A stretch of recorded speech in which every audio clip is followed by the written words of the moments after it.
బెండకాయ బజ్జీ లేదా బెండకాయ పుల్లగూర అని చెప్పుకోవచ్చు. ఇది కూడా అన్ని పుల్లగూరల్లాగే అమ్మమ్మల కాలం నుండి వస్తున్న ఒక టేస్టీ రెసిపీ. వేడి అన్నం వేడి రాగి ముద్దలోకి సర్వ్ చేసుకోవచ్చు. ముఖ్యంగా నోటికి ఏమీ రుచించినప్పుడు వేడి రాగి ముద్దలోకి తింటే ఉంటుంది మాటలు లేని రుచి. ఒకసారి ట్రై చేసి చూడండి. సరే అయితే లేట్ చేయకుండా రెసిపీ చూద్దామా? చలో. దానికోసం ముందుగా కావాల్సినన్ని బెండకాయలు అయితే తీసుకోవాలి. ఇవాళ అయితే ఒక 250 గ్రామ్స్ 1/4 కేజీ బెండకాయలతో రెసిపీ చూద్దాం. తీసుకున్న బెండకాయల్ని ఒకసారి శుభ్రంగా కడిగి వాటి తలా తోక కట్ చేసి మీడియం సైజు ముక్కలుగా కట్ చేసుకోవాలి. ఈ సైజులో మరీ పెద్దవిగాను లేకుండా అలాగని మరీ చిన్నవిగాను లేకుండా మీడియం సైజు ముక్కలుగా కట్ చేసుకుంటే సరిపోతుంది. ఆ తర్వాత ఒక పప్పు కుక్కర్ తీసుకొని అందులోకి ఇందాక రెడీగా పెట్టుకున్న బెండకాయ ముక్కలు వేసుకోవాలి.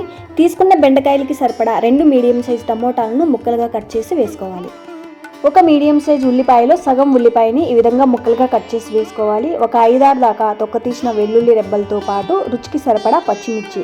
ఇందులో టమోటాలు చింతపండు వేస్తాం కాబట్టి ఆ పులుపును బ్యాలెన్స్ చేసేంత తినగలిగే కారాన్ని బట్టి పచ్చిమిర్చి వేసుకోవాలి. ఫైనల్గా శుభ్రంగా కడిగిన కొంచెం చింతపండు, ఒక 1/2 టీ స్పూన్ దాకా పసుపు, ఒక 1/2 టీ స్పూన్ దాకా ధనియా పొడితో పాటు ఫ్రెష్గా కొంచెం కొత్తిమీర వేసుకోవాలి. ఆ తర్వాత ఈ వెజిటబుల్స్ అన్నీ ఉడకడానికి సరిపడా నీళ్ళు అయితే వేసుకోవాలి. ఇక్కడ నీళ్ళు అనేవి మరీ ఎక్కువ అయితే వేసుకోకూడదు. ఒక చిన్న టీ కప్పుతో 1 కప్పు వేసుకుంటే సరిపోతుంది. టీ కప్పులో సగం కప్పు నీళ్ళైనా వేసుకోవచ్చు. ఈ బజ్జీ అనేది చూడడానికి పలుచగా లేకుండా గట్టిగా ఉండేలా నీళ్ళు వేసుకోవాలి. తగినన్ని నీళ్ళు వేశాక కుక్కర్ మూత పెట్టి మీడియం ఫ్లేమ్లో 1 విజిల్కి స్టవ్ ఆఫ్ చేసుకోవాలి. విజిల్ పెట్టాక ఇక్కడ గుర్తుంచుకోవాలి, మీడియం ఫ్లేమ్లో 1 విజిల్కి స్టవ్ ఆఫ్ చేసుకోవాలి. వెజిటబుల్స్ అన్నీ మరీ మెత్తని పేస్ట్లా ఉడకాల్సిన అవసరం లేదు. కచ్చా పచ్చగా ఉడికించుకుంటేనే బజ్జీ టేస్ట్ అనేది బాగుంటుంది. విజిల్ వచ్చిన వెంటనే ఓపెన్ చేయకుండా ప్రెషర్ మొత్తం పోయిన తర్వాత ఒక 5 నిమిషాల తర్వాత ఓపెన్ చేసి చూద్దాం.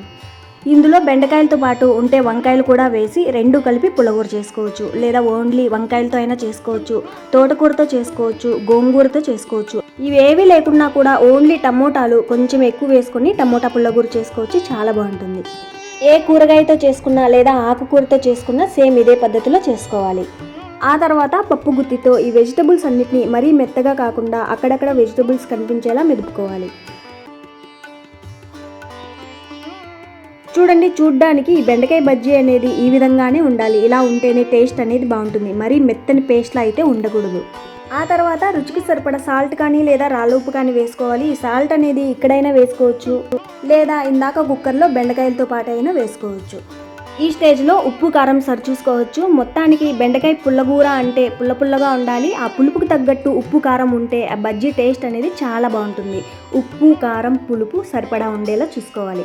ఆ తర్వాత ఈ బెండకాయ పుల్లగూరకి మరింత రుచిని తీసుకొచ్చే సింపుల్ పోపు అయితే పెట్టేద్దాం.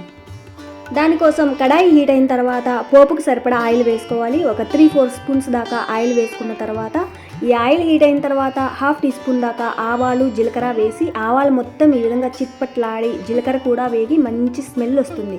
ఆ తర్వాత ఎండుమిర్చిని ఈ విధంగా కట్ చేసి వేసుకోవాలి. ఒక 5-6 దాకా తొక్క తీసి చితగ్గొట్టిన వెల్లుల్లి రెబ్బలతో పాటు సగం ఉల్లిపాయని ఈ విధంగా చిన్న ముక్కలుగా కట్ చేసి వేసుకోవాలి. ఫ్రెష్గా 4 కరివేపాకు రెమ్మలు కూడా వేశాక ఈ ఉల్లిపాయలు మొత్తం బాగా ఎర్రగా వేగేదాకా వేయించుకోవాలి. ఉల్లిపాయల్ని ఎర్రగా వేయించుకుంటేనే బజ్జీ టేస్ట్ అనేది బాగుంటుంది. పప్పులో కానీ ఇలాంటి పుల్లగూరల్లో ఈ పోపులో ఉల్లిపాయలు ఈ విధంగా ఎర్రగా వేయించుకోవాలి. ఆ తర్వాత ఇందులోకి ఇందాక మెదుపుకున్న బెండకాయ పుల్లగూర వేసుకోవాలి. ఇక్కడ ఈ బెండకాయ పుల్లగూర అనేది మరీ గట్టిగా ఉంది అనిపిస్తే కొంచెం నీళ్ళు వేసుకోవచ్చు. మరీ పలుచగా కాకుండా ఈ బెండకాయ పుల్లగూర చూడడానికి ఈ విధంగా ఉంటేనే టేస్ట్ అనేది బాగుంటుంది. కావాలంటే ఇంకొంచెమైనా వేసుకోవచ్చు, అంతేకాని మరీ ఎక్కువ నీళ్ళు అయితే వేసుకోకూడదు. పోపులో వేశాక ఒక 3-4 నిమిషాలు మీడియం ఫ్లేమ్లో వేయించుకుంటే ఇందులో జిగురు కొంచెం తగ్గుతుంది. ఆ తర్వాత ఇందులోకి ఫ్రెష్గా కొంచెం కొత్తిమీర చల్లి ఒకసారి బాగా కలిపి స్టవ్ ఆఫ్ చేసుకోవాలి. అంతే, సింపుల్గా అయిపోయిన ఈ బెండకాయ పుల్లగూర రైస్ రాగి ముద్దలోకి అద్దరిపోతుందంటే. ఒకసారి ట్రై చేసి చూడండి, ఎంత బాగుంటుందో మీకే తెలుస్తుంది. సరే అయితే మరో సింపుల్ రెసిపీతో మళ్ళీ కలుద్దాం. Thank you for watching.